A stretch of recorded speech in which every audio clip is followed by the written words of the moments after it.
This channel does not promote any violent, harmful, or illegal activities. All content provided by this channel is meant for an educational purpose only.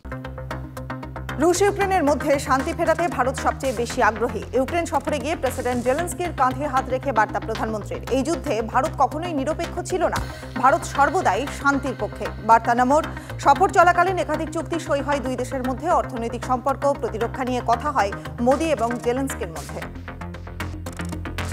National কনফারেন্সের সঙ্গে জোট বাঁধায় কংগ্রেসকে তীব্র আক্রমণ অমিত শাহর। কংগ্রেস কি national কনফারেন্সের নীতিগুলিকে সমর্থন করে? রাহুল গান্ধীকে প্রশ্ন অমিত শাহর।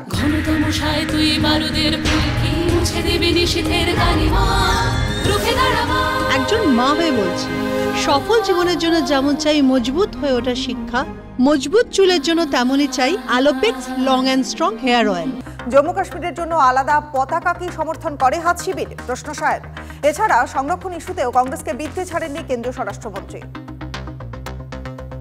নিরাপত্তা রক্ষীরাই কি গুপ্তচর? নিজের জেড প্লাস সিকিউরিটি নিয়ে বিস্ফোরক শরদ পাওয়ার। ভোটের আগে পাওয়ারকে জেড প্লাস নিরাপত্তা দেওয়ার ঘোষণা কেন্দ্রের। আর এই নিরাপত্তা নিয়েই এবার সন্দেহ প্রকাশ পাওয়ারের। নিরাপত্তার নামে আসলে নিরাপত্তা রক্ষীদের দিয়ে তার উপর গুপ্তচর বৃত্তির ষড়যন্ত্র করেছে বিজেপি, অভিযোগ শরদ পাওয়ারের। মুক্তি অধরাই, কেজরির জামিনের আবেদন স্থগিত রাখল সুপ্রিম কোর্ট। এদিন এক সপ্তাহের মধ্যে সিবিআইকে গ্রেপ্তারি নিয়ে হলফনামা জমার নির্দেশ শীর্ষ আদালতের। জামিন নিয়ে পরবর্তী শুনানি 5 সেপ্টেম্বর। গত 26 জুন আবগারি দুর্নীতি মামলায় কেজরিকে গ্রেফতার করে সিবিআই। জম্মু কাশ্মীরের নিরাপত্তা বাহিনীর ব্যাপক সাফল্য। পুঞ্চে পিওকের বাসিন্দা এবং লস্করি তৈবার জঙ্গি গোষ্ঠীর গাইড জাহির হোসেন শাহকে গ্রেপ্তার ভারতীয় সেনার। পরবর্তী আইনানুগ ব্যবস্থা গ্রহণের জন্য তাকে কাশ্মীর পুলিশের কাছে হস্তান্তর। লুকিয়ে থাকা জঙ্গিদের খোঁজেও তল্লাশি জারি নিরাপত্তারক্ষী বাহিনীর। অসমে নাবালিকাকে গণধর্ষণের অভিযোগ। নওগাঁয়ে টিউশন থেকে বাড়ি ফেরার পথে নাবালিকাকে ধর্ষণের অভিযোগ। তদন্তে নেমে দুজনকে আটক করে জিজ্ঞাসাবাদ। পুলিশে হেফাজত থেকে পালানোর সময় পুকুরে ঝাঁপ, জলে ডুবে মৃত্যু মূল অভিযুক্তের। নারী নিরাপত্তার দাবিতে আন্দোলন অসমের ছাত্র সংগঠনের।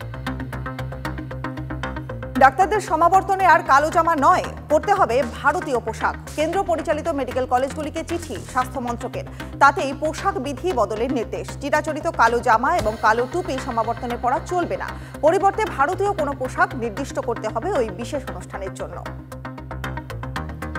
ফের আরও একবার বাজার চলতি বহু ওষুধ নিষিদ্ধ ঘোষণা কেন্দ্রের। গুণমান পরীক্ষায় ব্যর্থ হওয়ায় এবার 156টি ককটেল ওষুধ বাতিল মোদী সরকারের।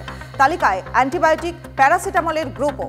এই ওষুধগুলি শরীরের জন্য বিপজ্জনক বলে জানিয়েছে কেন্দ্র। ত্রিপুরার ভয়াবহ বন্যায় মৃত বেড়ে 24, এখনো নিখোঁজ 2। বিপদসীমার উপর দিয়ে বইছে একাধিক নদী, বৃষ্টিতে ধস নামছে বারবার। ত্রিপুরার বিস্তীর্ণ অংশে ভারী থেকে অতি ভারী বৃষ্টি চলবে জানিয়েছে মৌসুম ভবন। 8 জেলায় জারি লাল সতর্কতা। 558টি ত্রাণ শিবিরে আশ্রয় নিয়েছেন প্রায় 1,28,000 মানুষ।